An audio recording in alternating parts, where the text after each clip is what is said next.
that as a transformation in IT industry, if I talk about into specifically into operations. You all of you guys are for MBA operations. Either you'll work for analytics, payrolls, or maybe HR, wherever it works. So if you see the legacy has been stopped.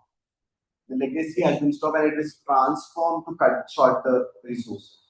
So that was a transformation is important in terms of talent. Talent is you. And if you don't adapt, you are a useless talent. If you don't transform, then you are a useless talent. That's what the difference is for talent and transformation is important.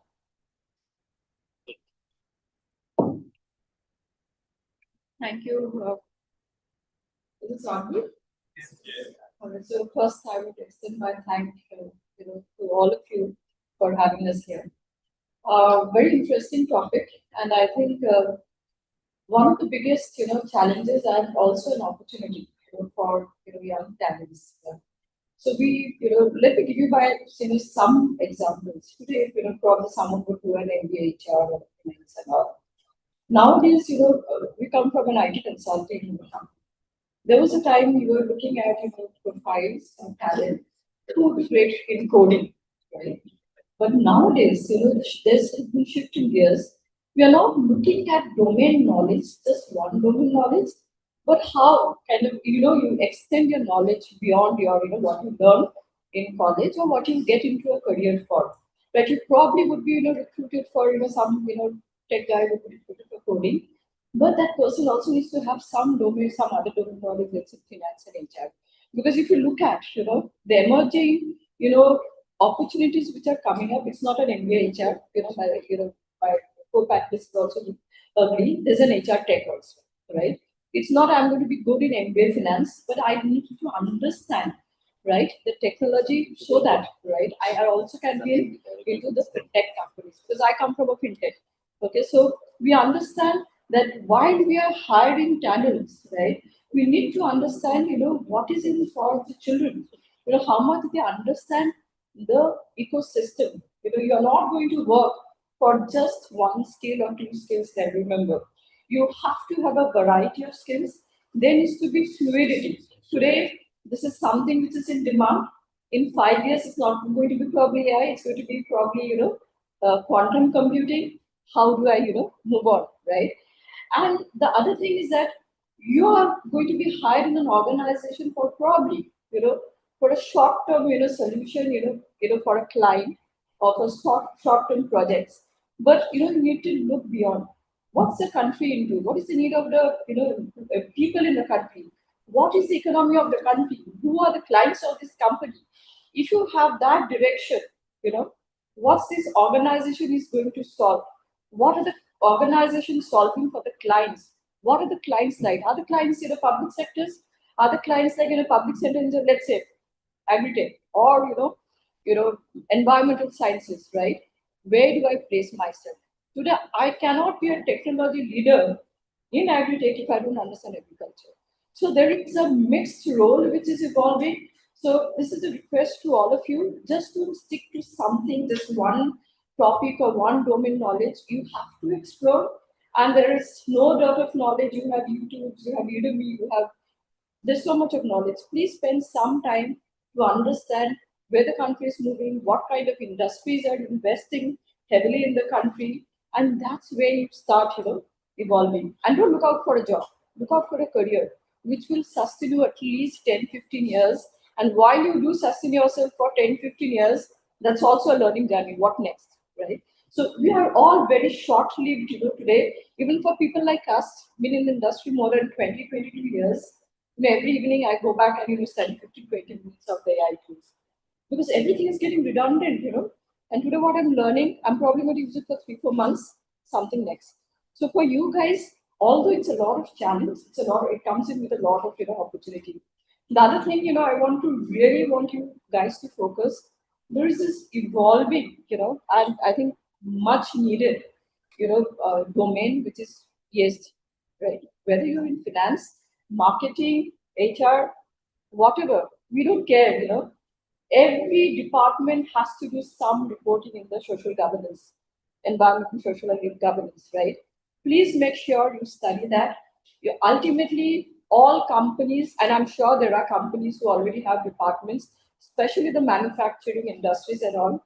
But even the fintech, the tech, they would have an ESG department evolving, and people like you who have a domain knowledge along with this kind of knowledge would be kind of you will ace it if you start the journey right now. And I can say this from my experience because NRI FinTech, we have been rewarded the second, in sustainability company in the world this year. We were sixth last year. We are second in the world. And if we are asking, you are an IT consulting company, FinTech, how do you manage? So it's cuts across every domain, ESG. So for all of you, please make sure whatever you're learning, that should be an added kind of literature or knowledge. Thank you so much.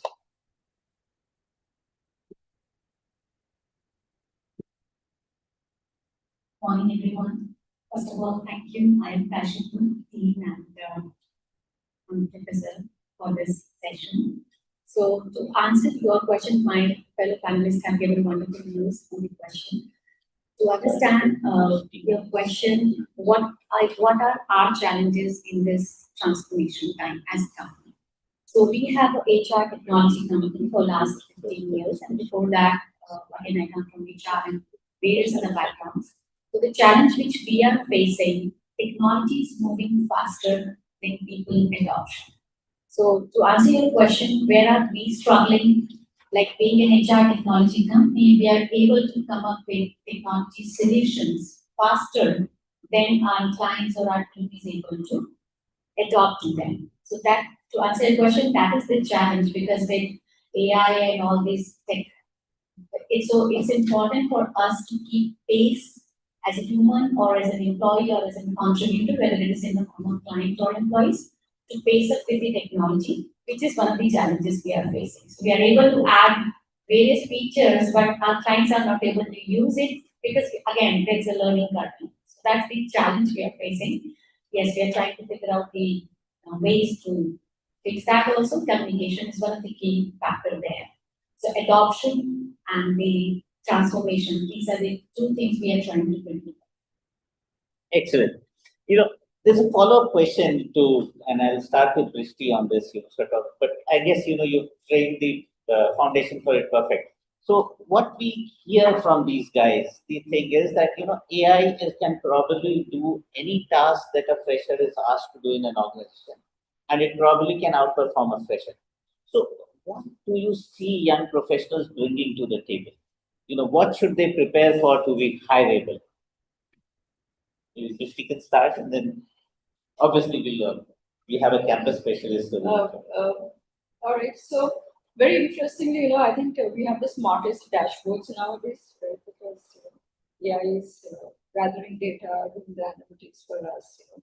But what's very important is we are not seeing too many young talents, who have been able to kind of take a decision out of those analytics, right? So which means how you take a decision, it's very important. You're ultimately going to solve a problem, right? So you might be flooded with data. You might have the smartest of the dashboard. You might get so much of data, and then the AI is crunching it for you. But everything needs to be presented to the leadership, right?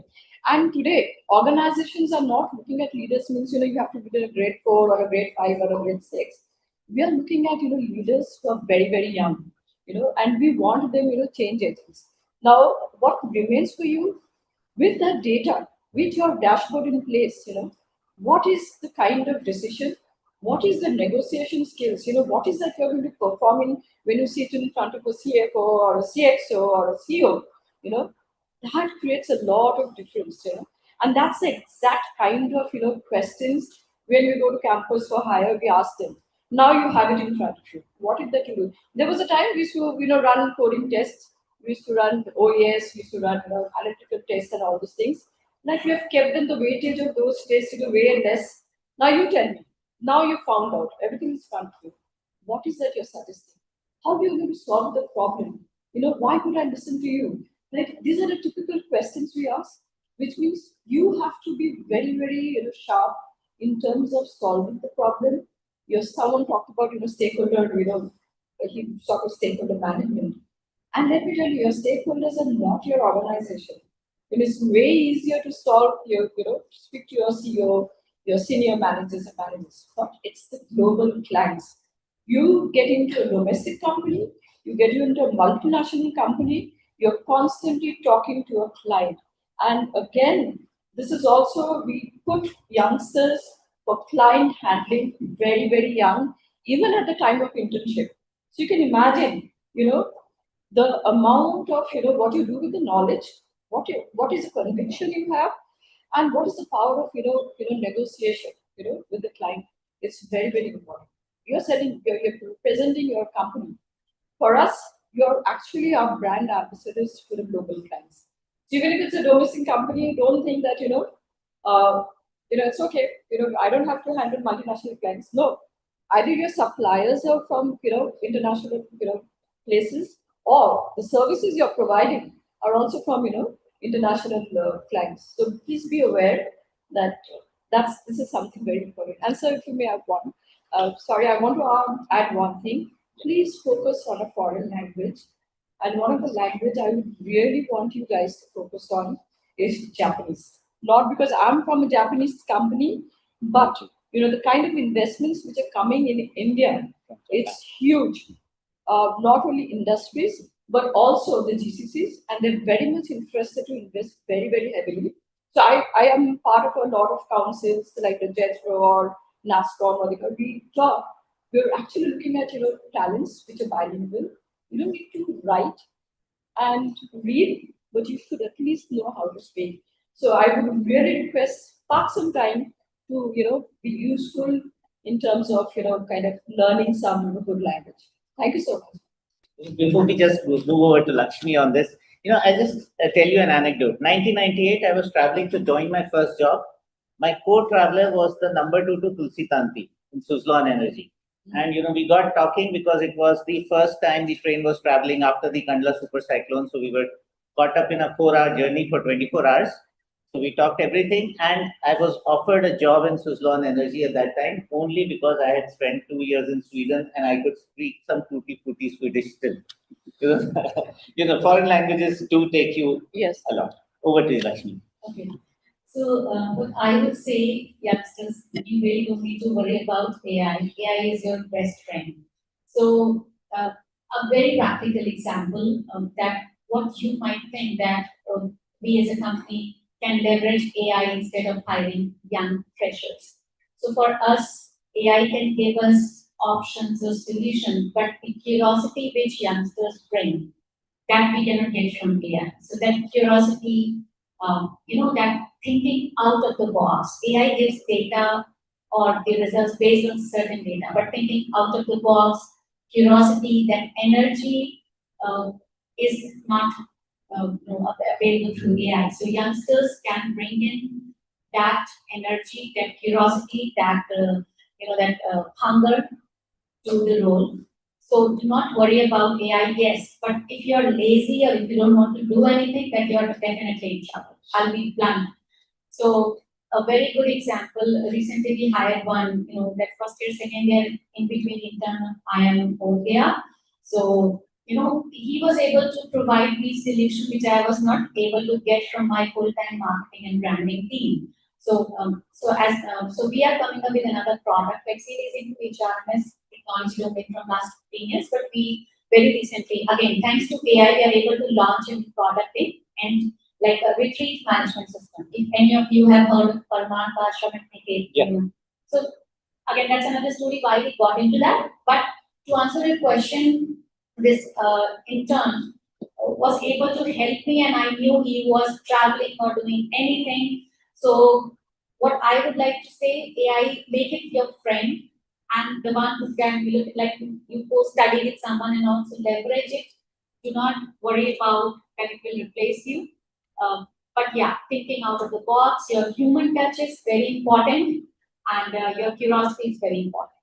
So if you're bringing that to the table, you are in a good place. Thank you. So Akshat, over to you. Your industry probably faces much more, challenges in terms of meeting costs and quotations. So how do you see the AI versus, sort of pressures? Yeah. Thanks for the question, and it is a challenge, but I'll continue to where Mr. Trivedi just left, right? Talking about do not fear AI, right? So we are at the cusp of another revolution. Let me take it, and let me take you a bit back into a brief history of time where we are coming from, right? So take Industrial Revolution 1, where steam engines came in, and there was a big debate about how they will replace jobs. Take Revolution 2, men versus machines, right? The famous debate, where again there was a fear mongering that machines should take our jobs. Take Industrial Revolution 3, where computers came in, and then it was men versus computers. Take 4, where it is men versus AI. Who is sustaining? Sorry? How are we sustaining? Adaption, upskilling, curiosity, out of the box. And you all have answers. Resilience, emotional intelligence, and commitment. Yes. So, coming back, right? I mean, it's not the technology. See, technology is there to empower. Technology is an enabler. It is a disruptor. But talent gives you outcomes, not technology. That is the key difference between a technology and a talent. Talent, if it amalgamates, as I was talking about, right? How to leverage technology. Every new technology that I talk about, steam engines, or machines, or computers, now AI, they have come to disrupt the market in order to boost talent's efficiency to deliver business outcomes. As long as you are able to manage business outcomes, you are just doing fine, right? And the question in part of curiosity that Ms. Mondal and Ms. Trivedi was talking about, right? You should be curious to yourself asking the question and to Professor's question about how can you be job ready in today's VUCA world and uncertainties, right? And my answer to that would be to ask yourself, are you preparing for your first job versus are you preparing for your 40-year-long career? That is the question that you should be asking yourself. And to me, to answer to how we are facing challenges in leveraging AI, see, again, technology to us is not a strategy. It's an enabler. It's a key enabling function. And I for example, I had GCC and I deal with close to about 24 countries operations, right? Every market has a different problem. And to address those problems, you would have to have a right mindset, foster good culture that enables technology. But then, the readiness of the talent is equally important. And when these two collaborate, is when the real changes happen. Right. So the question again, and the most important skill set is your agility.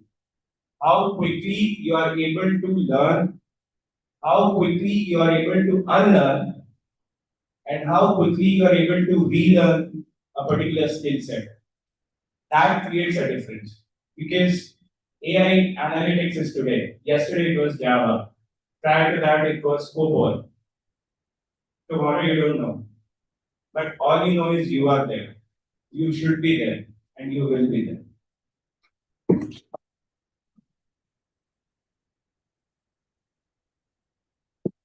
To continue to square answer, tomorrow is you.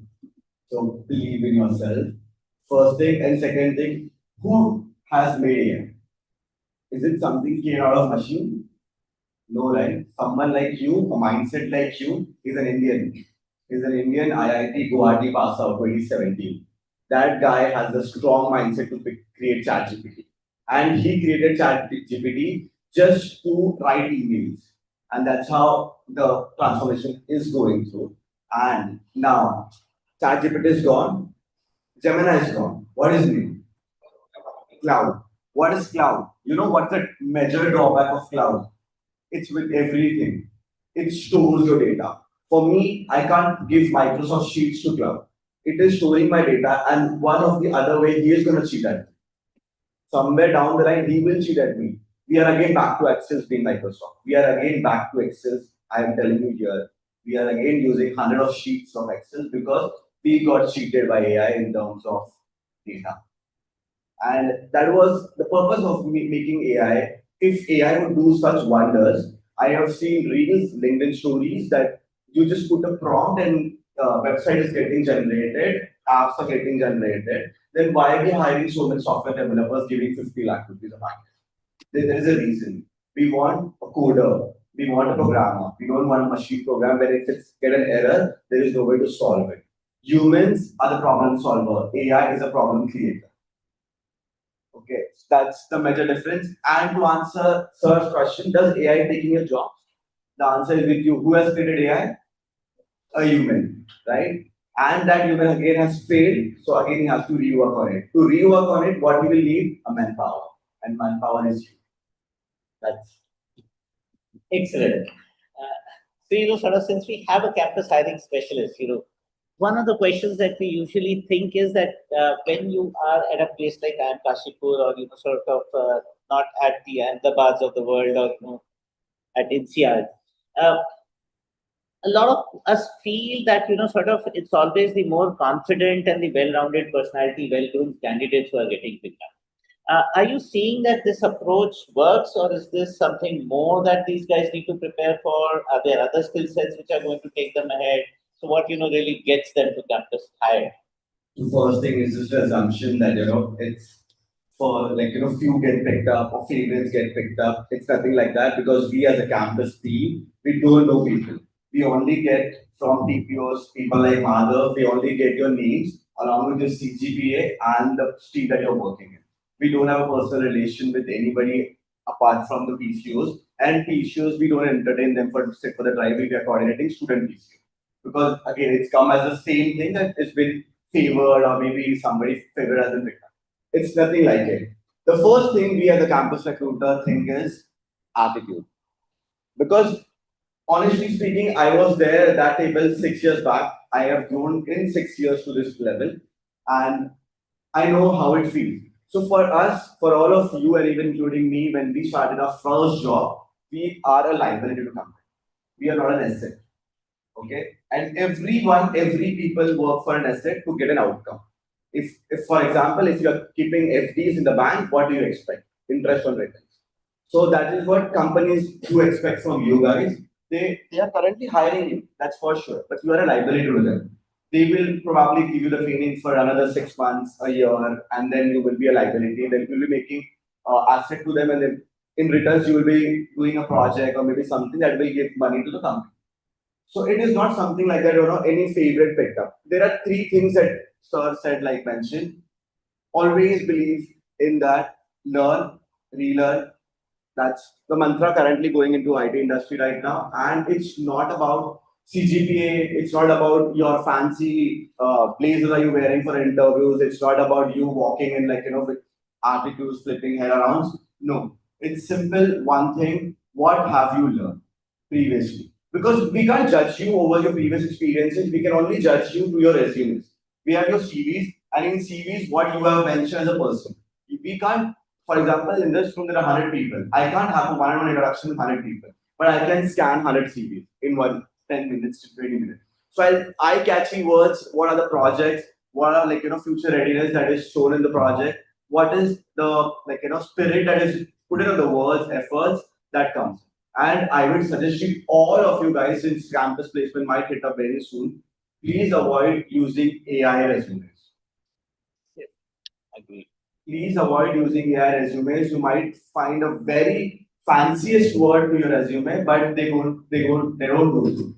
They don't go through. We need a simple resume because we quickly catch what kind of resume is it. Is it AI generated? Is it people oriented? Project that you are currently working, the research that you're currently doing in your MBAs, or whatever learnings you have been doing in your MBA, put them in a proper format so that your resumes get eye-catchy and recruiter pick it. That's what the thing is. So no favorism happens. I mean, It might not, but companies like I'm an ex-Google, I'm currently with Microsoft. So companies like Google and Microsoft doesn't do that. And even for freshers for campus hiring, we don't even screen the resumes through AI. We have a separate screening team who does it for us. Because many of them has we don't have subscription, we don't why my resume got rejected. This kind of questions comes to us on LinkedIn every now and then. Those who apply and don't listen from us, they message us directly that my resume didn't got shortlisted. So for that reason, we don't use any AI tool particular to screen or to pass the resume. It's just like what are it's reality thrown on the paper. That should be the Yeah. So, Brishti ji, what does NRI FinTech, sort of look at candidates for fresh hiring? So, okay, this is what we, okay. So, very interestingly, we focus on skills right now. So, obviously, there were a time that it was a degrees, right? Now, the shift is, we look at, skills. Now, while we look at, candidates, we obviously, sir said that, we look at, what is that we look at? Personality, the way they communicate. Is communication is definitely the key. Because either you're communicating to your team members or to the client or the CXO level. So there is a lot of, work around communication. Now, the kind of, profiles we would love to have where, people would have a story to say, right? What have they really done in a project? How they have contributed, how they've made a change, be it change in environment, may be change in, they've probably been into some incubation center, what problem they've solved, what kind of product, what kind of service they have, innovated. So every time we are looking at someone who can speak out a story which is so, interesting for us, someone who solves a story, has gone through a lot of cases, could be analytics, understanding the problem, providing a solution, and make it happen for that matter. So I think your CV, and my colleague said it very well that AI generated CVs don't well. Right? The moment we start asking them, like they don't know what they have even written. Right? So if you're writing a project, don't just describe the project. What was your contribution in the project? What were you doing about the project? How did it go through? What impact did it make? In the organization. How did it go through? To the CXO level. So I think a story about your project, about your life experience also, it's important. Why I say that some life experience is important that we move from an IQ to an EQ, and then what is the next one? Can anyone say? What is what we are looking out for? What is after EQ? IQ, EQ, and then what comes next? What is the next one we are looking forward to? And there's a reason. Yes. Very good. Again, because you're going to work in an ecosystem which is so open and which is, so cross-functional right now. Our time, we're probably sitting down in one HR department and, working there. But you have to go beyond your department, beyond your, office, beyond, cross boundaries, different countries and all. So SQ is also very, very important. So please understand that. And I think we try to kind of, while we speak to, candidates, get a lot of information. For us, talent is not data, right? Okay, data is just in the paper. A lot of things happen after, you've got, that's a general data sheet. And there has been times that, probably we used to take around, let's say 7.5, 8 DNR. Those are also going on, I could actually look at a talent who's probably got a 50 or a 60%. If that person can really project a great project, great innovation in an organization, showed some kind of, aggression to change something within the project, some leadership, So I think it's gone beyond the data. It's a lot of interaction. So build up a story. You must have done something to speak to the interview panels. Right? You have to keep us, engrossed. We should be asking you a lot about, okay, what next? How did you do it? So that's very interesting. Thanks. Over to the HR specialist. Okay, so I'll share my view from two perspectives, less from HR and more from an entrepreneur perspective, and maybe a growing company, not something like Microsoft or Nomura. So what we look at, first thing, where you want to grow. There are always two ways to grow. One is vertical, one is horizontal. In most of the cases, management students fit into the horizontal category, not in the vertical. Verticals are like, the hardcore technology people.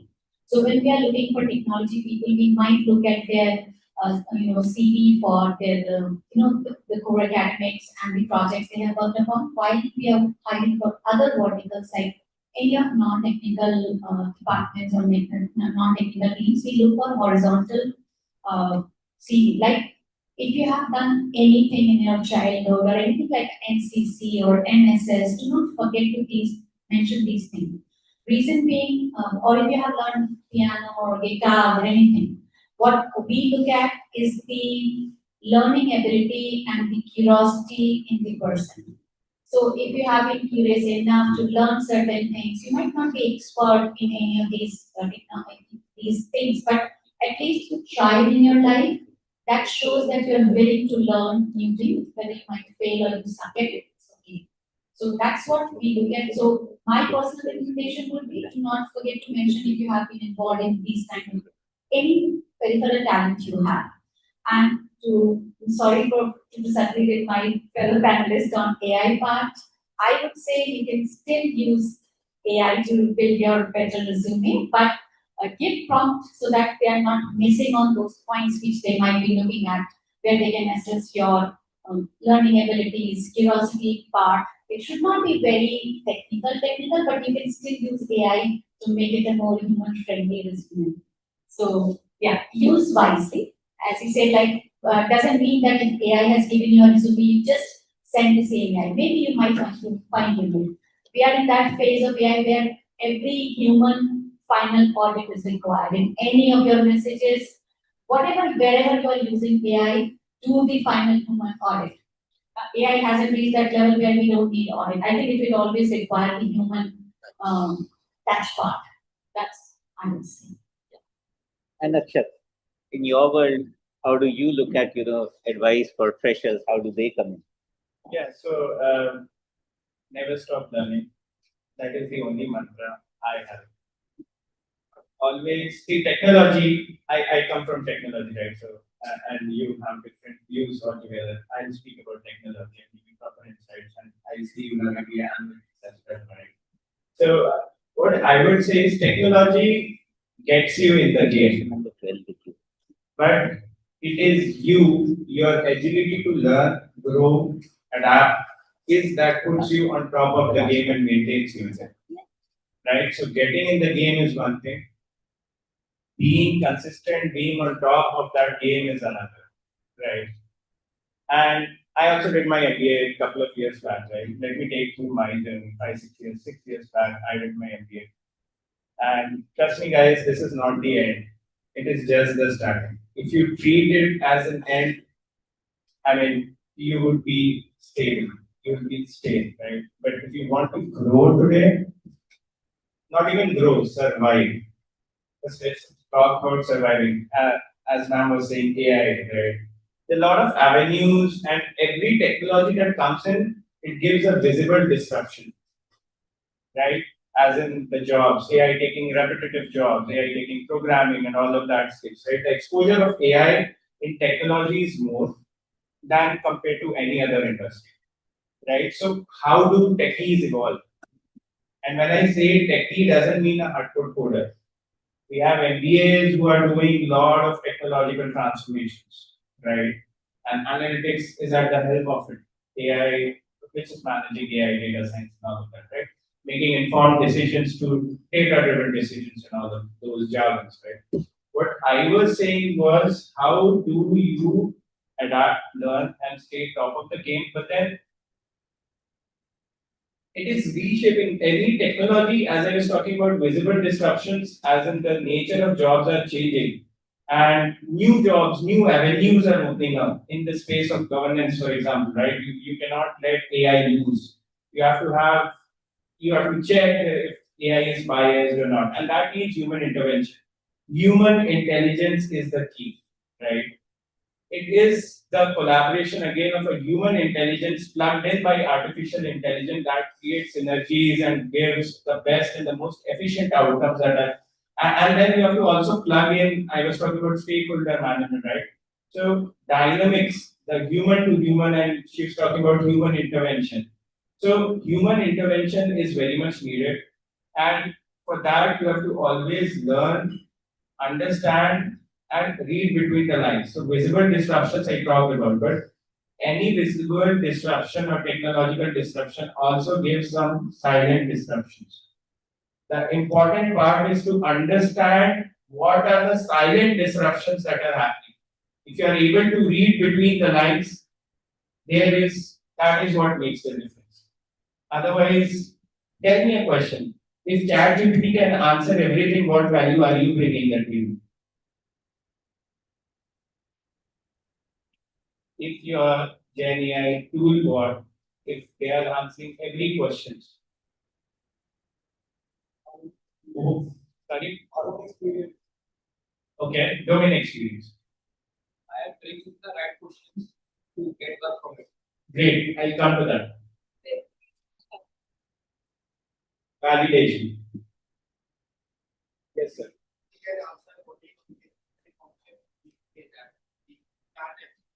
Validate historical information with the output generated. Good point.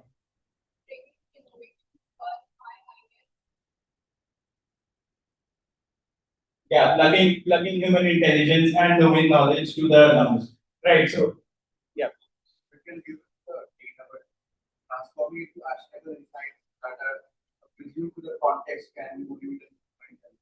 So, mind the words that I'm talking, right? What you're talking about is storytelling.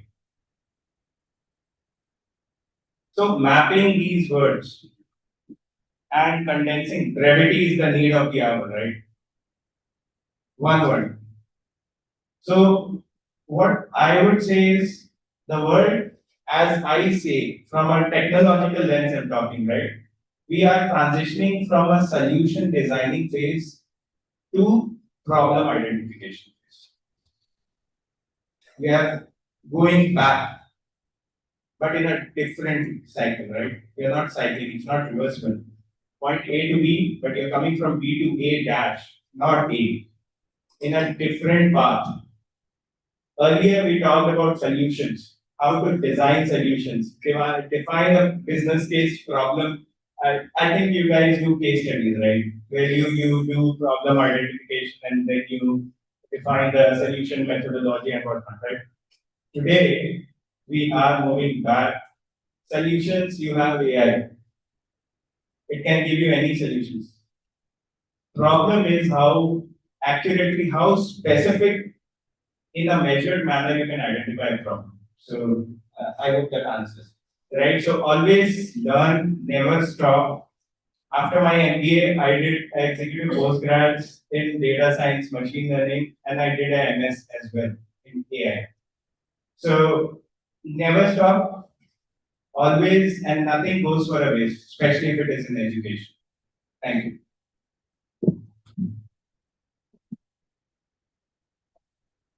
So, guys, what we are hearing is a lot of interesting stuff, and sort of mindset, a change-oriented mindset is something that I'm seeing. There's some skills like foreign languages, obviously AI friendliness. They are there, resilience, SQ beyond IQ and EQ. But when sort of these changes are happening, Lakshmiji, I'll go with you for this question. Sort of is that sort of for these guys, and somewhere we said that are you preparing for your first job or for your entire career?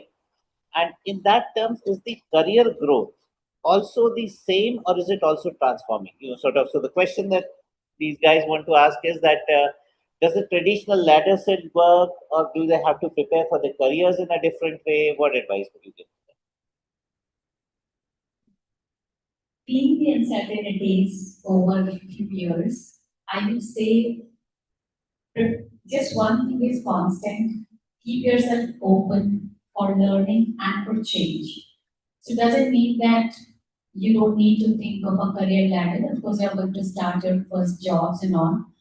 You have to have a career path and you should focus on that. You should have a plan like, okay, like you have your vision board, keep ready, but at the same time, the parallel thing is that be ready for any kind of change or learning adaptability or, just keep open for that. If you might plan a career ladder, which is absolutely okay to have it at this stage, but be open for the changes, any uncertainties, and learning. Learning is the key factor, positive attitude is the key factor, and trust on yourself that, okay, I'm planning this, but if it doesn't work like this, I'll be able to navigate to plan B. I wouldn't say plan B, like, alternate plan. Did it answer your question? Yeah, it's sir. We are the best judge. Did it answer? Yes. Feel free to interrupt and say you're not answering what he asked. We're just saying something. So raise your hand and interrupt us if you feel that you're not getting the answer what you're trying to. Thank you. So, if you look at organizations, right, probably we had, let's say, 10 types of career, 10 types of job. So I'm sure you would appreciate the fact that there are evolving jobs also, right? Mixed roles also. Like if you look at 10, 15 years ago, probably we did not have data analytics and business analysts in the organization. Now we have. Earlier we had product managers and project managers and all, right? Now we have techno-functional roles, which means a domain knowledge along with technical force, which means any organization nowadays they're also evolving. Today, whatever set of career ladders they have, career options, they're probably +5 and +10 because of the transformation journey the companies are going through. So, long story short, getting a job is one thing, and sustaining a career is a very different ballgame, frankly speaking, right? Today, if you have been hired for something, don't think you're going to be in that particular, job or that career. So make yourself, ready to shift gears, right? You will see why you join an organization. Today you joined, let's say ABC, and there are 10 kinds of jobs in the organization in 3 years, so they have evolved with 5 more. Am I ready to shift gears? Am I ready to be fluid enough that I learn certain skills and move on? So one very practical thing I tell students, what you could do. I'm sure you all have your dream companies to go through. So please try to follow those dream companies, and not only follow those dream companies, follow their hiring trends, the job positions. And every job position for a different industry, you'll see the skills are very, very different. How agile are you to pick up those? Right? Today you might sit for a company ABC, but you probably have forgotten that there is a company, DEF, with different kinds of skill sets, which is rare. And what could I be the, you call that what, fast movers or the fast trackers, why don't I pick up those? And I could be the first in the market, right? And get it. So it's very important. Please follow industries, follow the jobs which are getting published, and look at the skills. Don't look at the degrees. Look at the skills they are hiring for, and it is evolving. So it's a practice. I think 10-15 minutes you actually should position yourself. Spending time in LinkedIn, the kind of jobs which are coming. The other thing I also believe that please pick up a mentor, one who mentor from the industry. Education is fine, right? Degrees are great. Okay, your college reputations are great. But if you have mentors from a couple of different kinds of industries, they will teach you what's actually happening, how they're evolving. It's a matrix organization. It's no more that if I get into an MBA, HR, and I will be in HR. Let me tell you, today I need a team of HR tech. I'm also looking at branding because I also need to shift gear. I need to be relevant. The word is you have to be relevant as much, the industry is moving, the organizations are also adapting. It's not only a challenge for the talent. Let me tell you, it's a challenge for every organization also to survive in this, transformation journey. Thank you. So to answer Sir's question, what is Adaptability is something that is required every single day. Every single day, one email shoots. There is nobody to take your hand, take you to the classroom, teach. It's somebody who you are going to learn and implement that, and that is implementation is directly the impact on the client side. So you have to be in that way, and precise in that way that whatever you are doing is 100% correct. It's not testing when you enter the world. In college, you make a, for example, if working on a project, you make a certain test cases or maybe the case study, you come to your professor, they guide you. But when you enter the industry, you are expected to do that without any errors. Errors are always going to be there. It's not be 100% right. But nobody's going to come and teach you. So what's next? What's the action plan look like for the next thing? Is what you can learn and implement that, correct that error and make it correct. So that's how adaptability comes into the picture and fosters. Second question, for example, if you want to like to answer his question completely, for example, if you want to grow in a career, right now you will go to your first jobs and where you will probably either experience or either you like it or you don't like it, right? Because it's gonna be you will be getting from a cool campus put into some of the project, whether you will be liking it, whether you will not like it. So, for example, if you're somebody, I'll talk about HR. If somebody is aspiring to be in HR, so HR is a umbrella of 7 different things that falls under. That is payroll, campus recruitment, talent acquisition, leadership hiring. Then we have finances, and then we have this kind of 7 umbrellas fall under HR. So what do you want? For example, if somebody is aspiring to be a campus recruiter, so go to LinkedIn, check people who are like, for right now they are campus recruiter. After 5 years, where have they gone? Either are they still the campus recruiter or they've grown in their career? Just visit their profiles, look for people, and like that's where you will be able to make your own ways because nobody is gonna come and guide you anywhere. Like ma'am said, please pick up a mentor. So in case there are many of, I mean, we have a community called campus heads. We call it So there are all of us who have put in a calendars on LinkedIn. We give mentorship programs to students. We have a calendar that is available on Saturdays and Sundays. 30 minutes we are given to free blocking and everything. We give one-on-one mentorship to you. I mean students basically.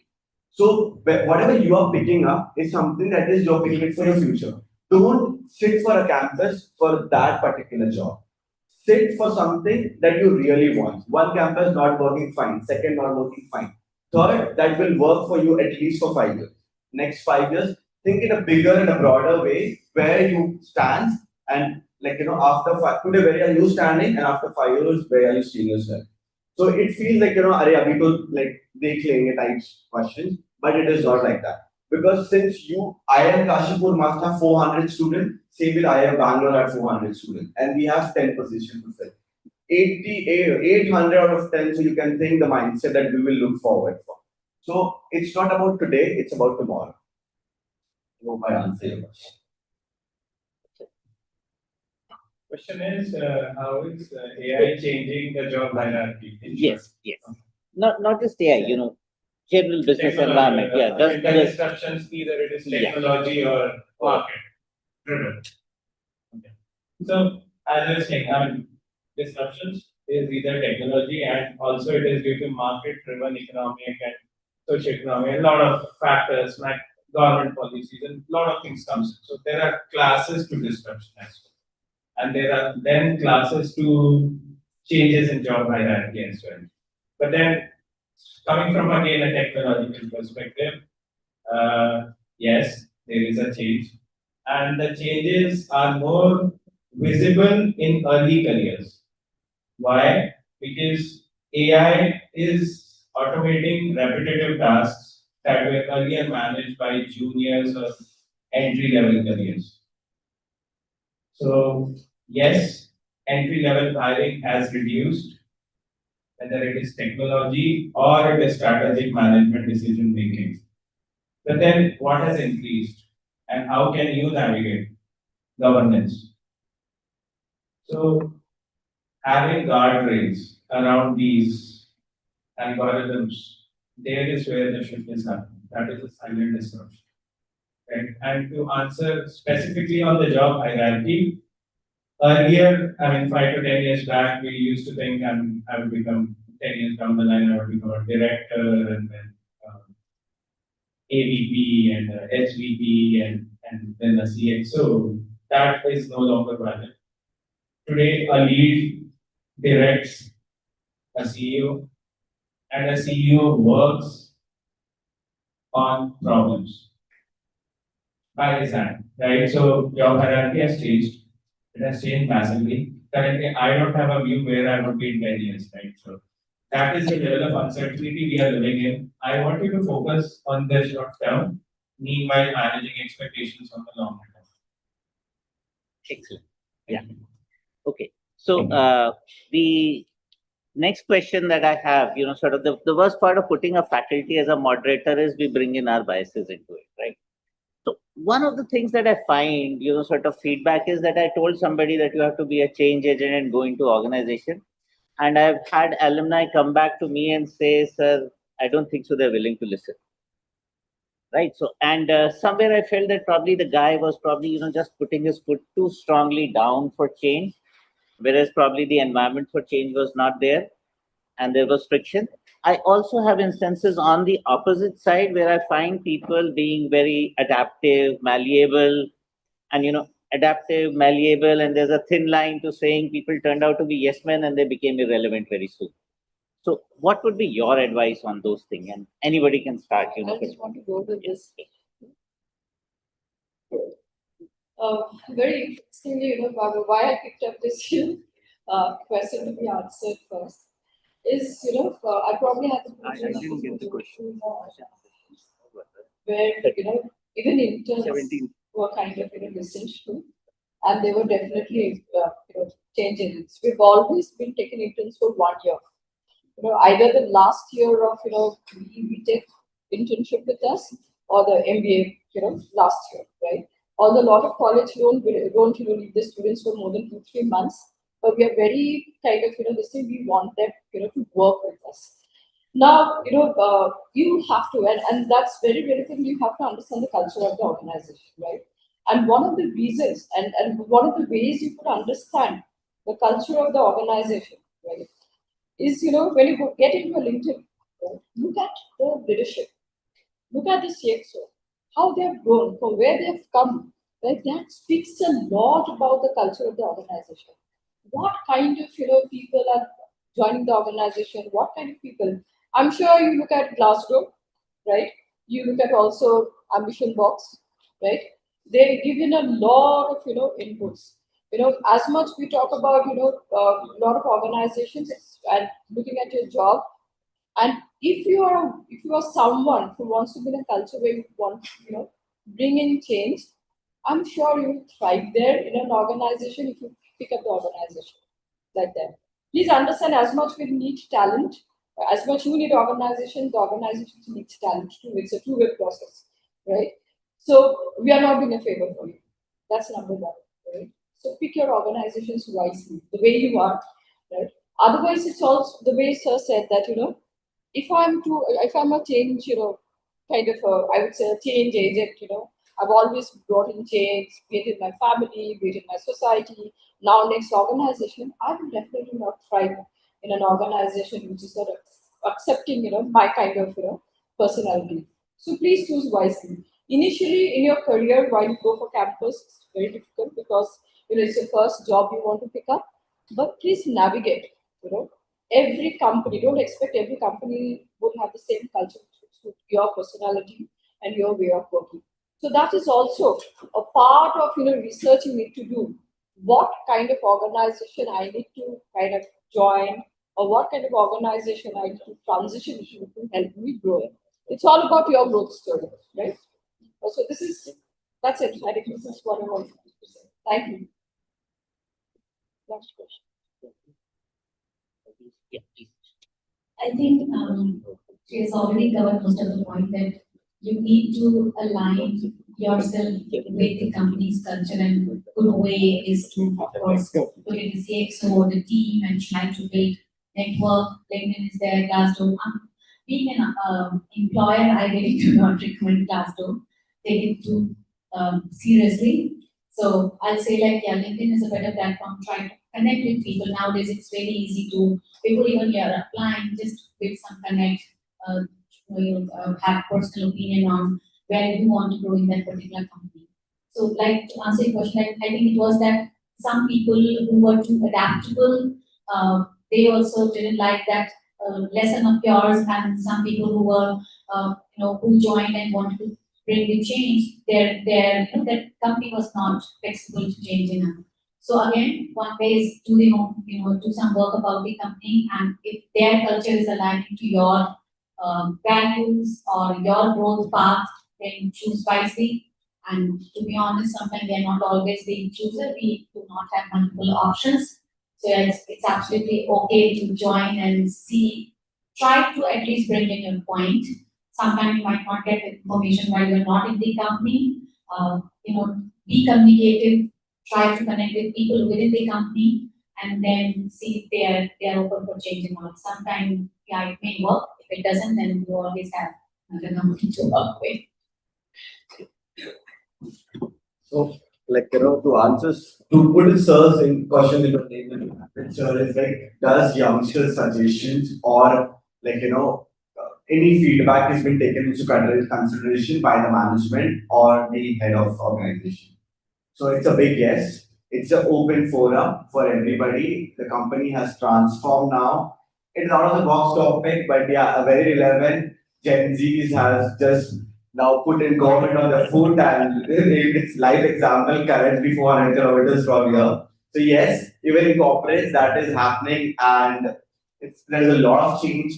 Previously, if I talk about 4 years back, we used to work in a proper shift, coming by cabs, properly following our hybrid model, this, that. But since we got a new generation, every year we hire campus students, every year we learn a lot of things and we adapt things. So we have started, from this guy itself. I used to wear straight formal pants and shirts. Now the entire HR team has been revolved by looking to the Gen Zs. We are back to baggies.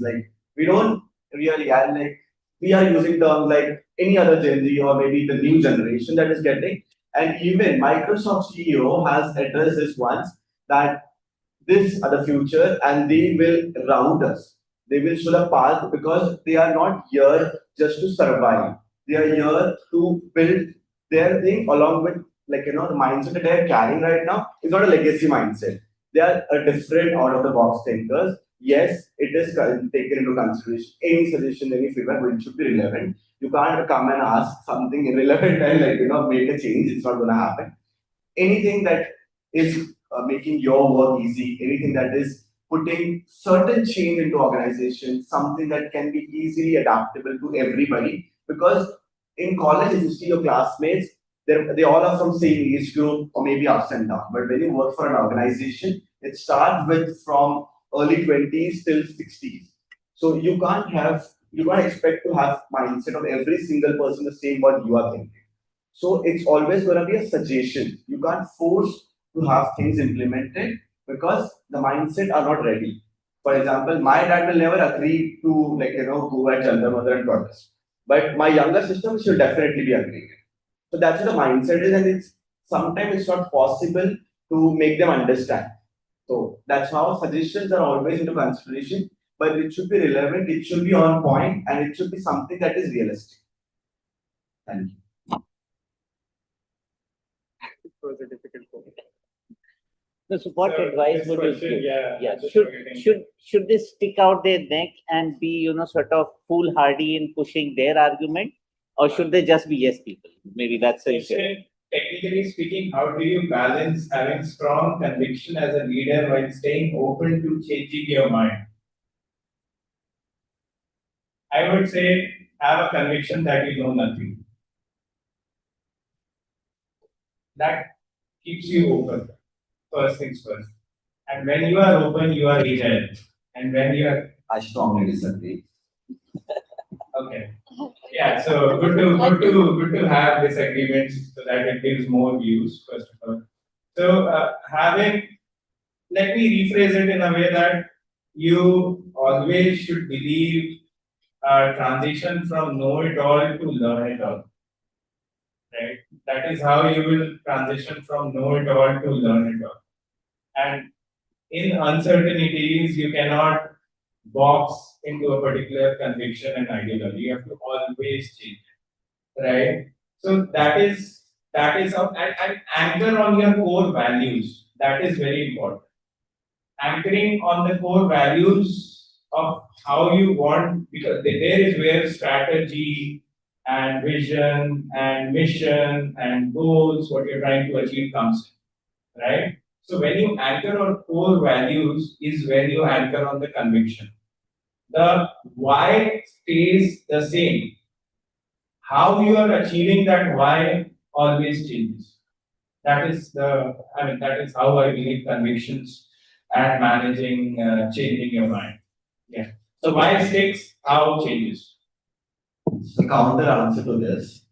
So the reason being, knowing nothing to learning everything. In that journey of knowing nothing to learning in anything, everything, it's a long process. You can't show it in a day, and maybe it should not be that late that you have been laid off.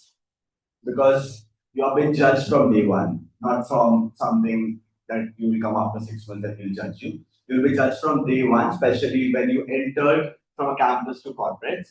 So you have been judged from day one. So I agree to his point at a certain level, when you reach a level of 8, 10 years of experience, and if you are behaving like you don't know anything but you know everything deep driven, that's fine. But when you're entering campus to corporate, from day one you should be active. It's from knowing nothing to learning everything, and then okay, I'll do a magic after 6 months.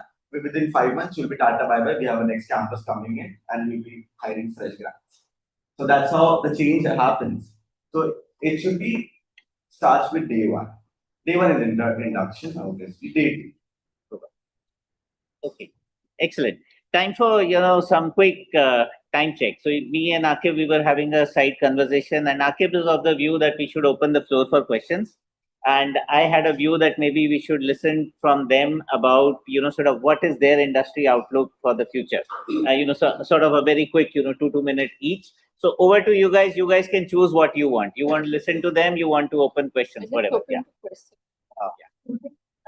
I have just Yeah. my curiosity, and more than I'm more of an entrepreneur. So I just want to understand if this is the scope of this discussion, that okay, we are talking about Microsoft, Google, placement, career ladder, and everything.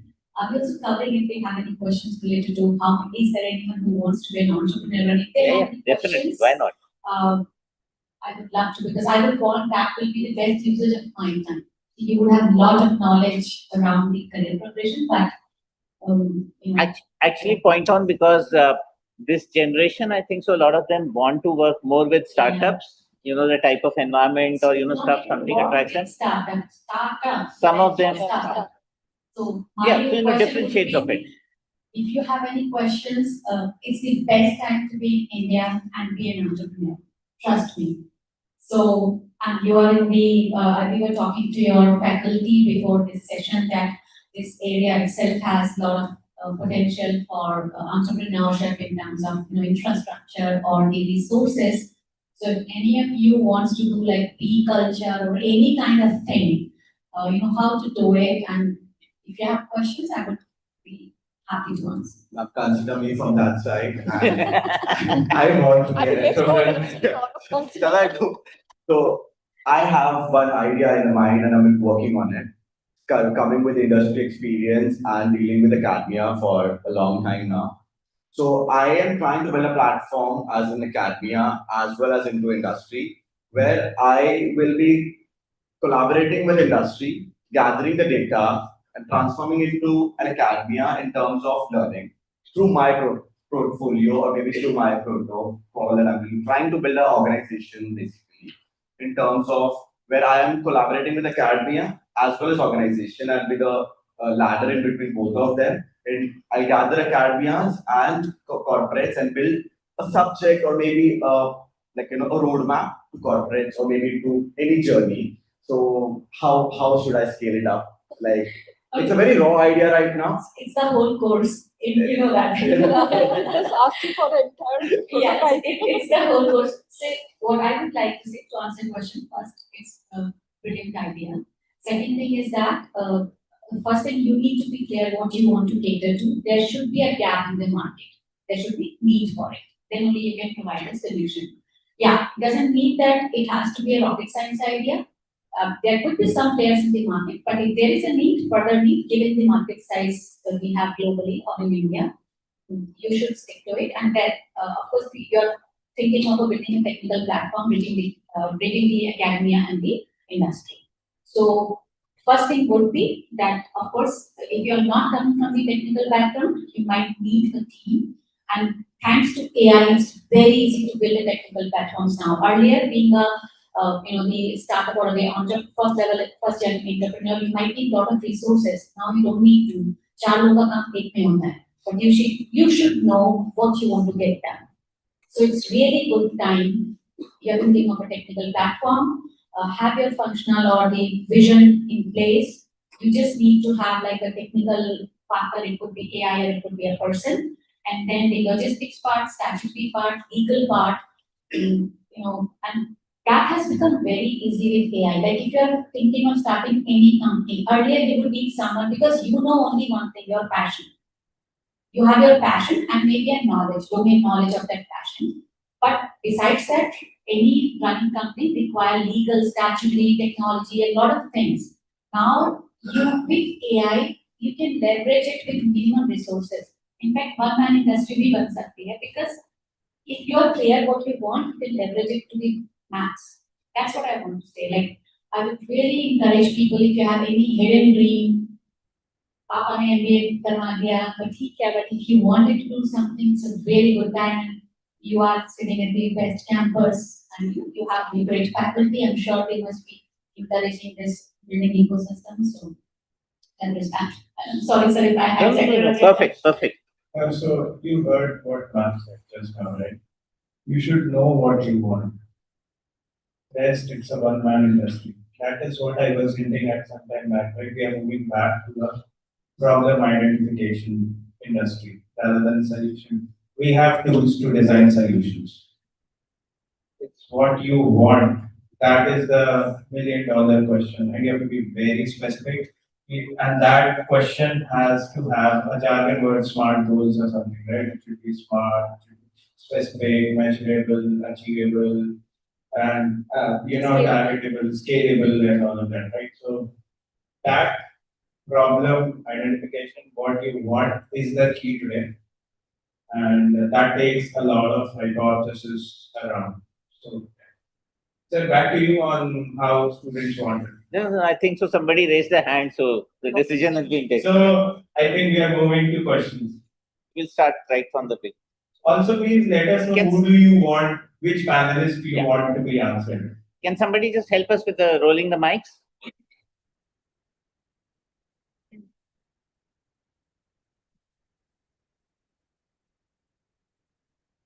Yeah, maybe one in each. Hi, good morning. So my name is Aaquibe Shaikh and I'm a part of MBA Analytics. So before joining IIM Kashipur, I worked for 3 years in recruitment technology transformation teams. My question to you is to now. So while there are different technologies coming in, for example, agentic AI, and we bring a lot of transformations in different worlds. But let's say we are very excited about the technology, our team is very excited, but how do we coordinate with different teams? Like different members globally to bring that transformation change. Is it coming? Is it coming?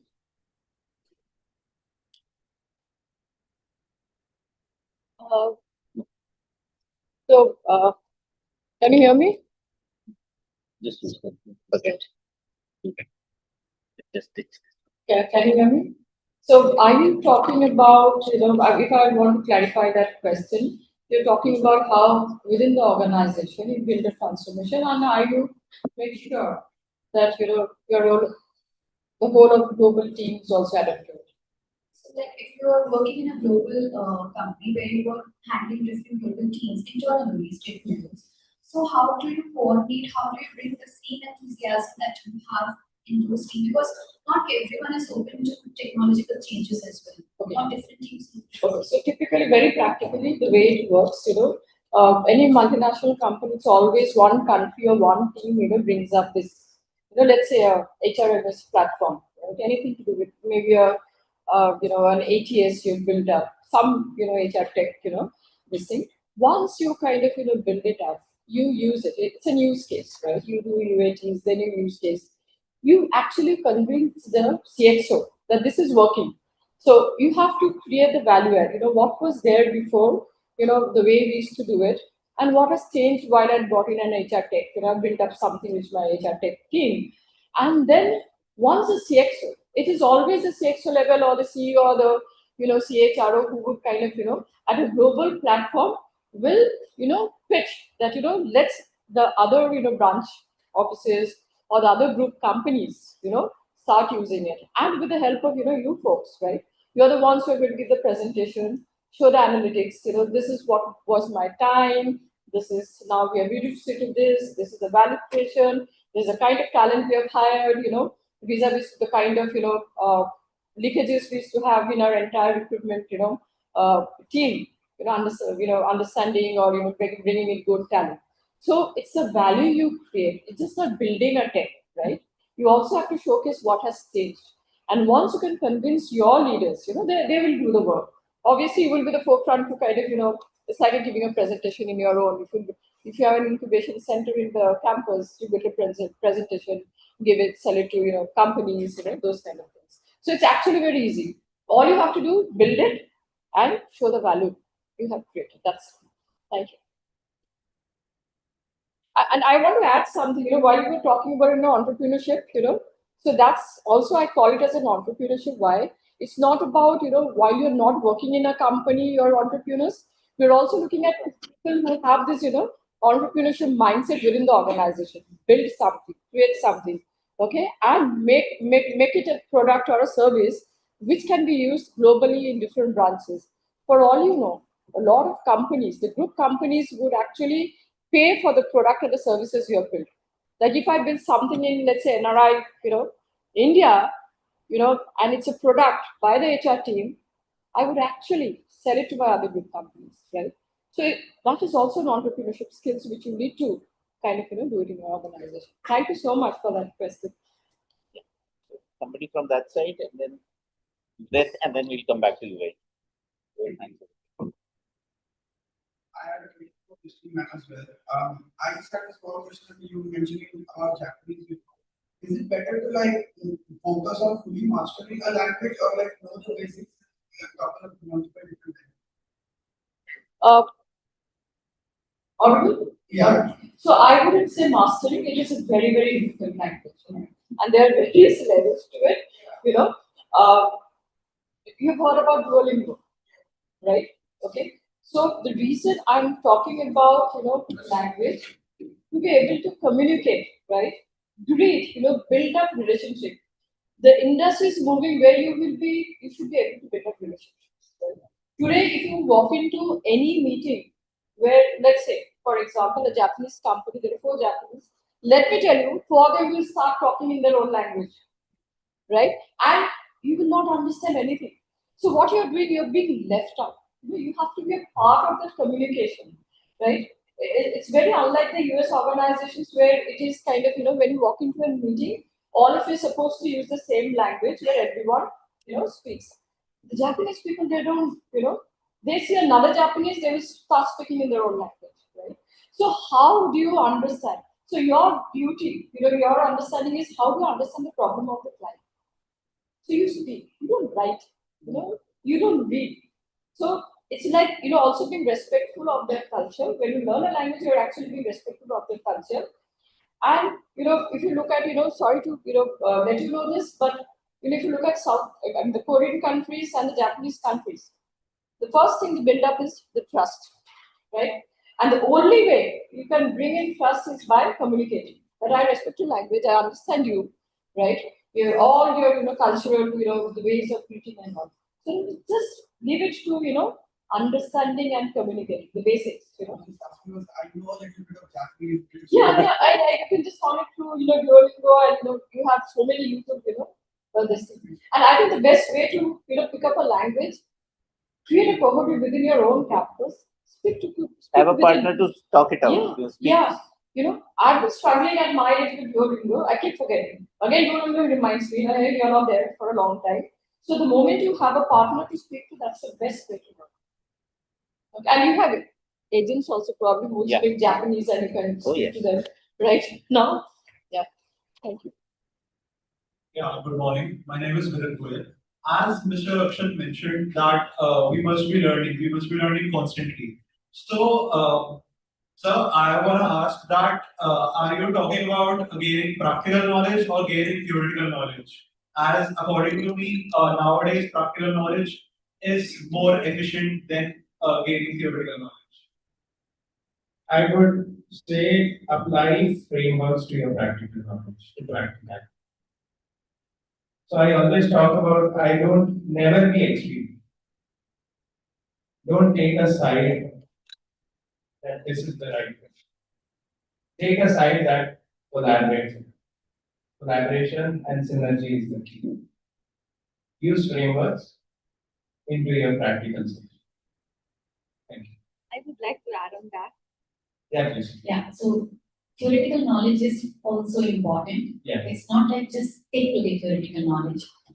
Over my career spanning from biotech to HR to entrepreneurship, but I understand theoretical knowledge is also important. Sometimes we just kind of know I know everything on the ground, but it's important to know the basics of anything. Do not just stick to the, but yes, theoretical is also important. Yeah, Yes, adding to your point again, I talk about synergy between. So frameworks is again your theory, right? For example, a Moscow framework. If you are aware of a Moscow framework, you must have, should have, could have. You basically categorize any particular client requirements, for example, right? Into and you have to prioritize. Okay, if you have 10 different tasks, which is obviously a problem. Task management is something that sets us apart. How we utilize time. Time is the greatest essence today. It was yesterday. It will be tomorrow also. Time is something that has been passed on through years. It will stick. It is the only thing that is the constant that is changing, right? So that framework you can then identify, okay, what I have to do right now versus what can be delayed. Because you have a fixed capacity, right? How do you structure a particular problem, which is your practical, is through your theory. So hope it makes sense.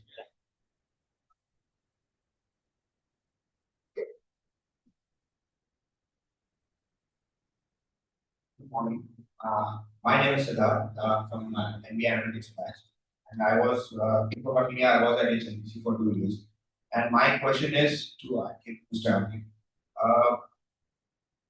I really like your genuine answers that responses, what are the I got. And one of those responses that was that don't completely rely on AI, on especially for technology platforms, rather than the other panelists got it. But at the end, when disruptions arises, it's the human touch or human they really solve those effectively. But when you see big companies such as Microsoft or Google or other big meta companies putting so much of their budget into AI, and they are also running behind. So how should us look into it, or what are our insights on that? Good question. The budget that is been putting on is not on AI, it's on human. It's on people to recruit them to understand and to be an error-free AI. So examples, for example, if you put a Gemini, open Gemini, and you put any simple prompt as a create your resume with basically you put in. Scroll down the last page of the Gemini, see the disclaimer that Gemini gives. It's an AI generative tool and AI can make mistakes, right? To avoid that mistake, the budgets have been putting in terms of monetary wise, to that so that we can rely on it. Okay, we can rely on it at a certain level. But changes is something that is not going to happen today, tomorrow, maybe next 2 years. It will take certain time. We will be requiring engineers who are trained machine learning deployers who we can 100% rely on them. We can be somebody, okay, if something is going, the output should be correct, predictive, 100%. But that is not going to happen. For sure, no. So how can you leverage to that level? For example, you're from MBA analytics. So your next goal should be what is the role that you're aspiring to go into an organization. Like either into product management, program manager, or PMO roles, or maybe client management. There are profiles like you might be not even heard. Portfolio managers, client acquisition, client deployments, business development. What kind of role are you aspiring, and what is the use of AI in that role? That is your next homework after going here, so that you will be clear about what you look for. That's where the journey becomes smooth, the path becomes smooth. So once you decide a goal, then you create a path. If you have a goal and if you don't have a path, you can't jump directly there. So that's, I hope I answer your question. Yeah, to add on to your point, what you mentioned about investments in AI, that is a visible disruption. But the silent disruption, again, how am I mapping my answer to this? Even though, but I wanted to provide this insight, right? Investments in technology is a waste until the talent is not ready. Which comes back to this point of talent, technology, and transformation. Now, I'll link these two to the third point. If you invest in a technology and if your talent is not ready, that investment is gone. Synergy again between technology and at the same time on the talent readiness creates a successful transformation.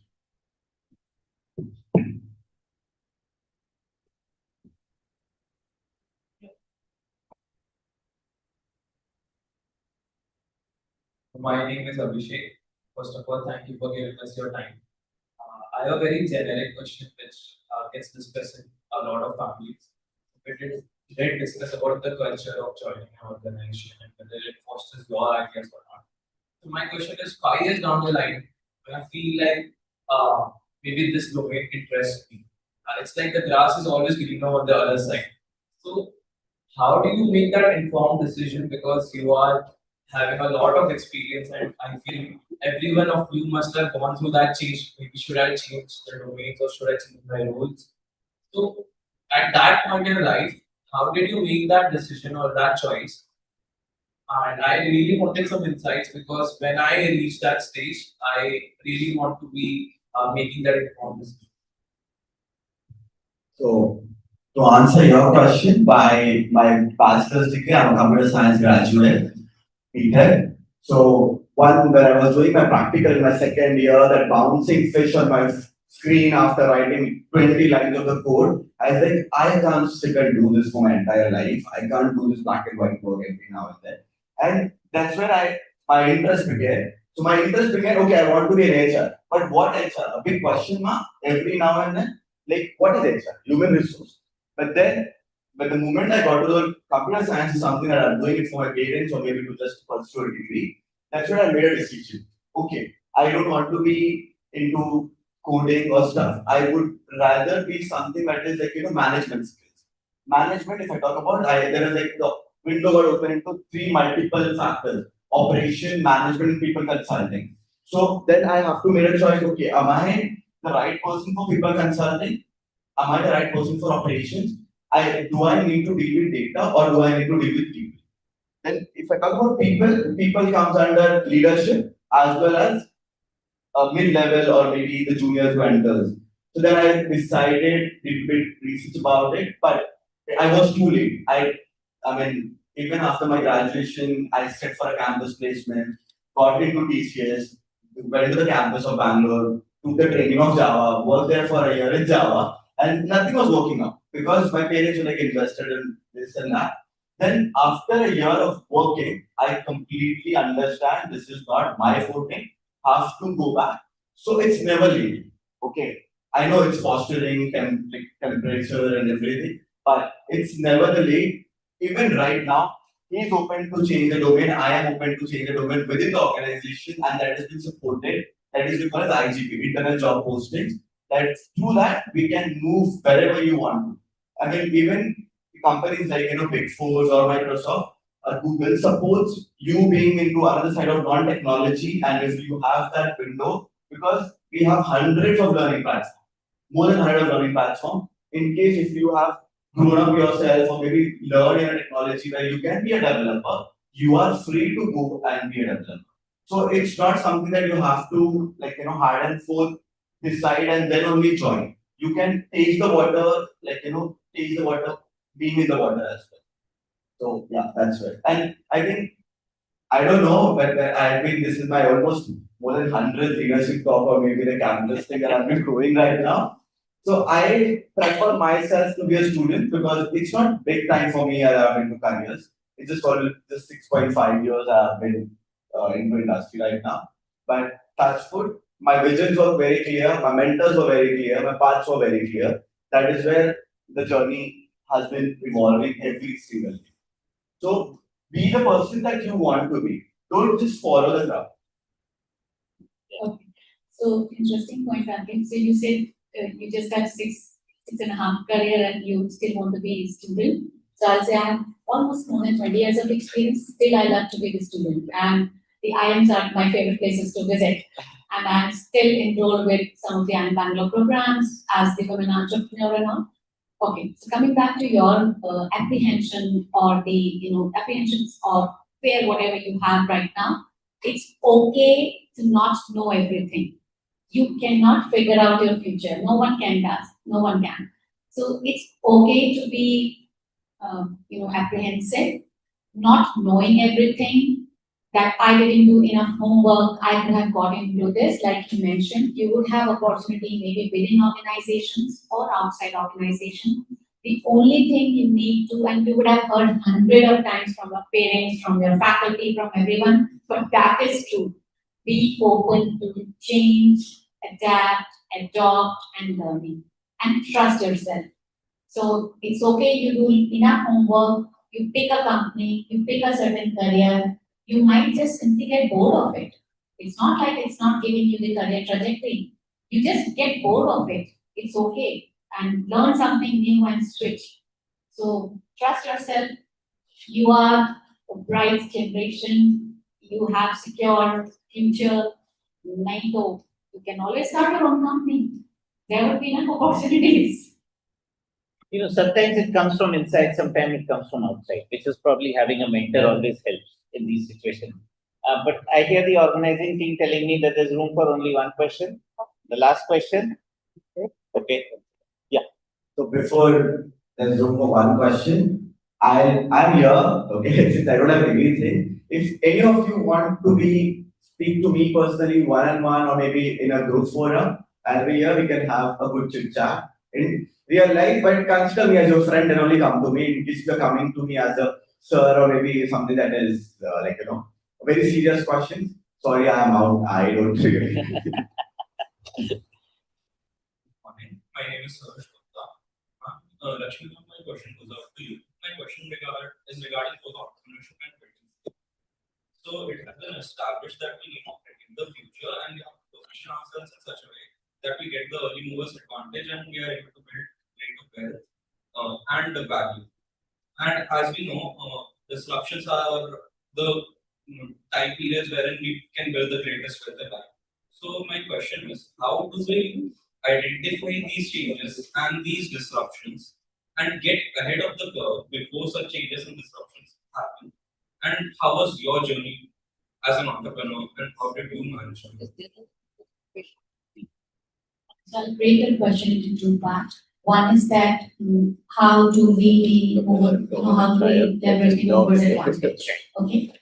To answer this part, you have to be open. Simplicity is so you need to be open for identifying gaps in the market.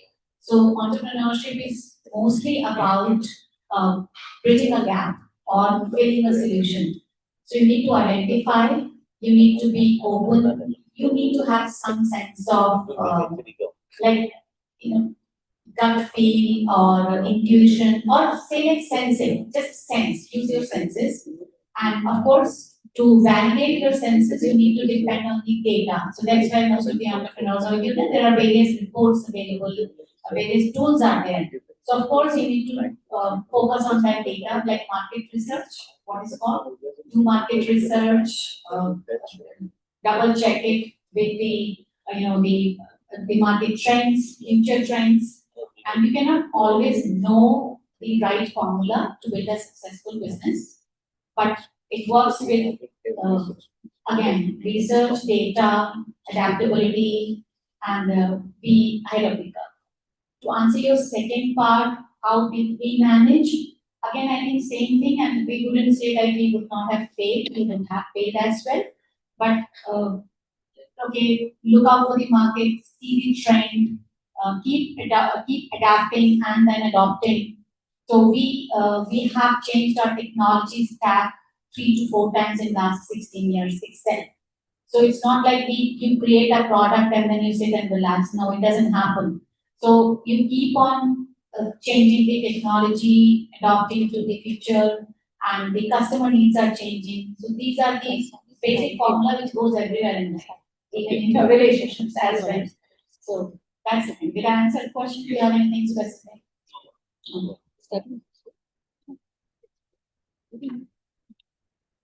So I had a question. So I just wanted to know that I always wondered that we are here learning the management things and all, but someone in like we say Gujarat or Punjab, so small businessmen, they are not aware of the general management things, not any framework or something, but still they are making a turnover of around 50 crore, 60 crore. So what is the basic difference? What is the thing that they are aware of and we don't have? I think passion is very important in any entrepreneurship. Passion, hard work, understanding the market, which might not necessarily be coming through a very sophisticated report. People have their senses, they understand, they can see the gap. वो एक इडली वाला counter लगा लेता है आपके campus के बाहर because that person can see that there is a demand. So these people have these things. I think besides that, they could leverage their resources well, optimize their expenses. I think that could be one of the reasons because I don't fall into that category in terms of entrepreneurship. That I could sense or I could understand that these are the reasons they have not gone to polished, business schools. They might not have formal education, but there are various people who succeed. I mean, most of the people in India, very established businesses are developed like that. So, was that your question?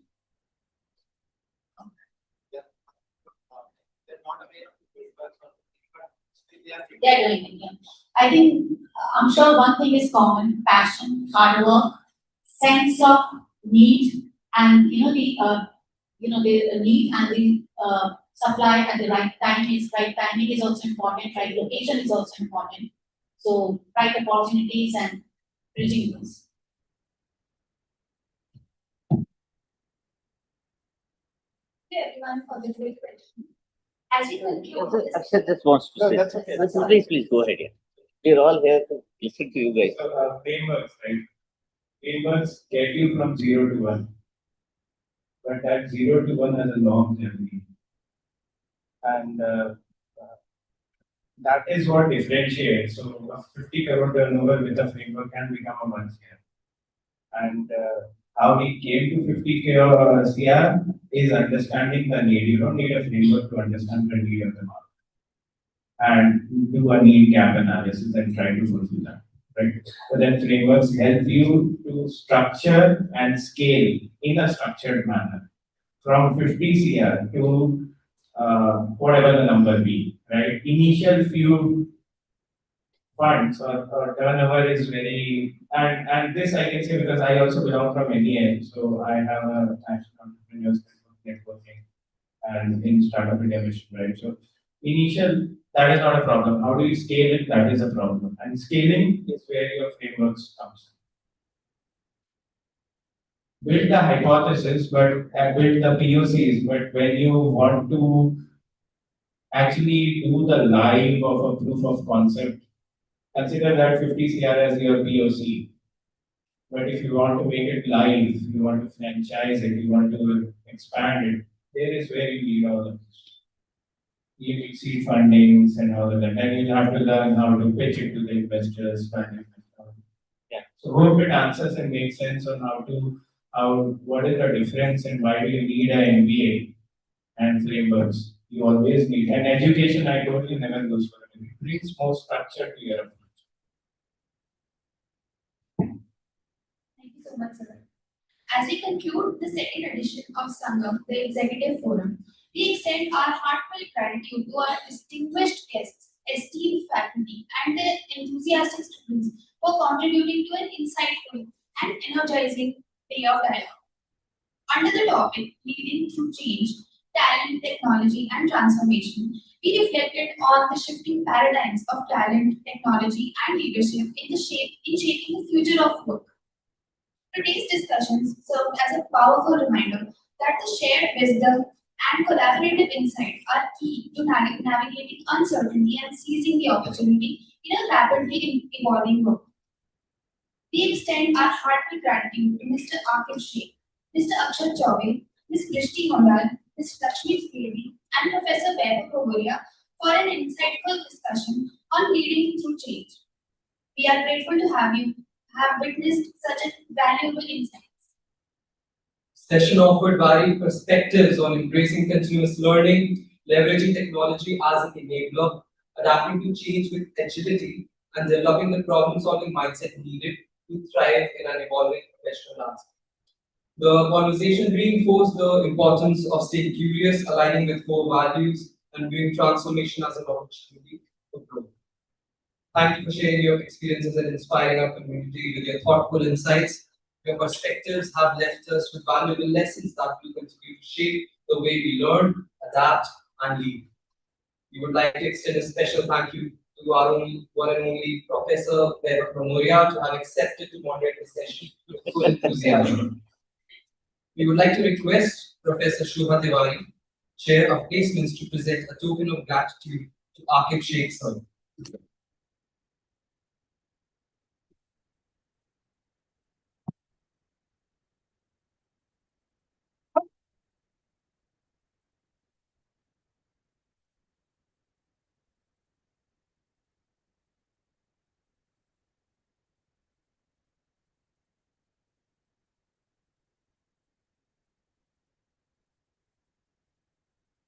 Now, I will request Mr. Deepak Verma, Chair Placements, to present a token of gratitude to Mr. Akshat Choubey.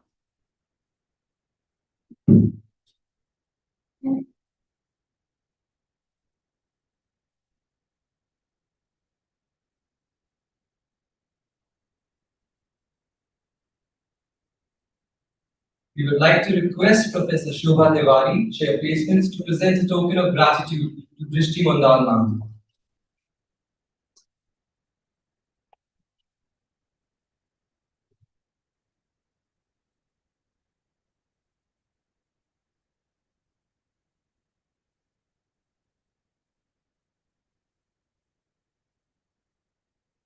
We would request Professor Deepak Verma, Chair Placements, to present a token of gratitude to Lakshmi Devi.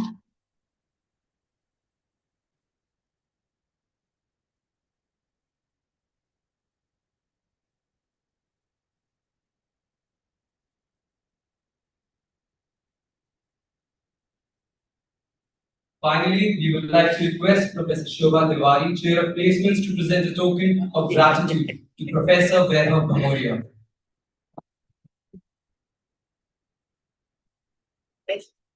Sometimes you just have to be lucky to be at the right place. No, I did nothing at all. The questions were curated by somebody else, and that's all that I did.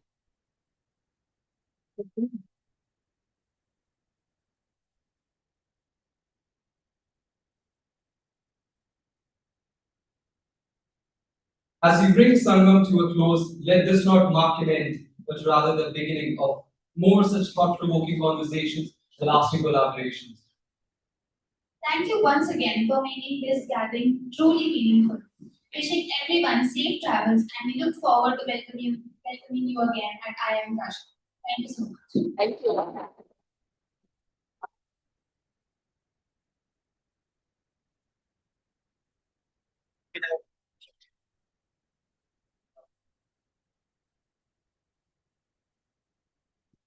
So Ashik and I, we're all here.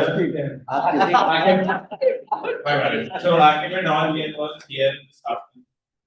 Madhav, if anybody wants any questions and answers from us, maybe have a short report and have a Q&A, follow-up Q&A if anybody is needing it. We're happy to help you guys.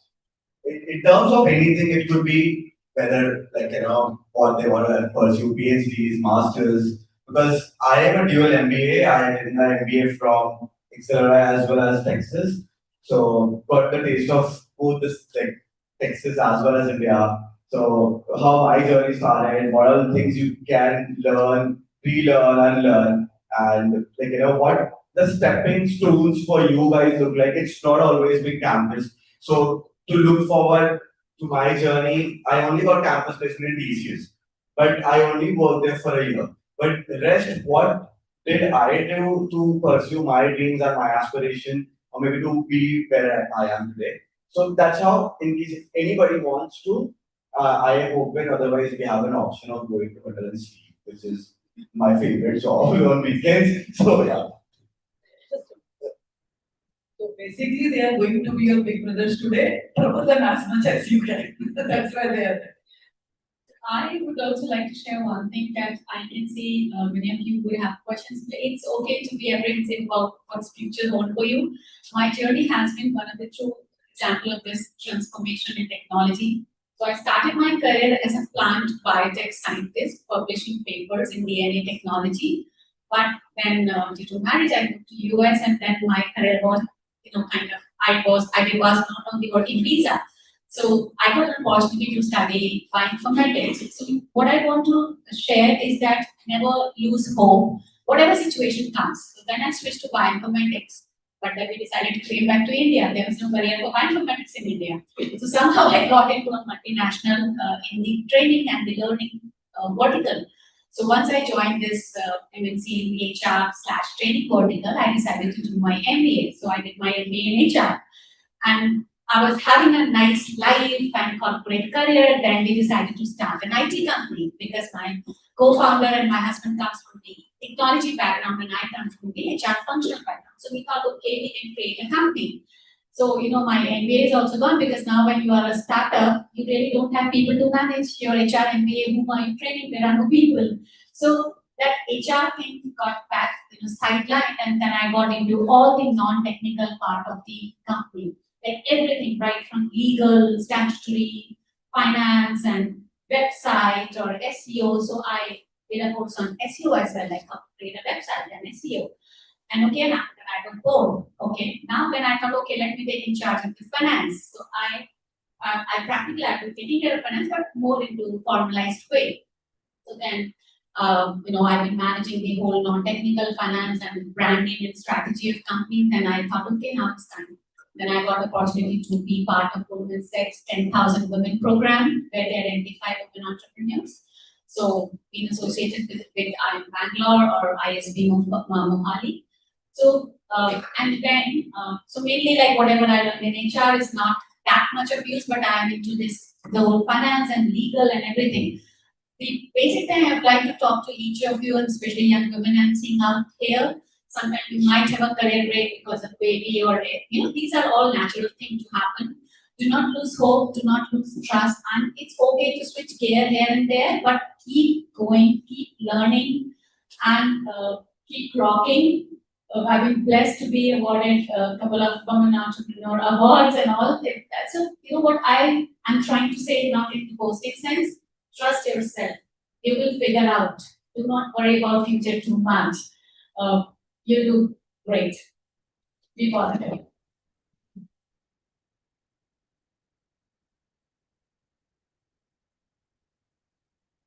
So, for the inspiring words, ma'am, I would request all the guests to assemble for a photo and all the students and I think they want to see.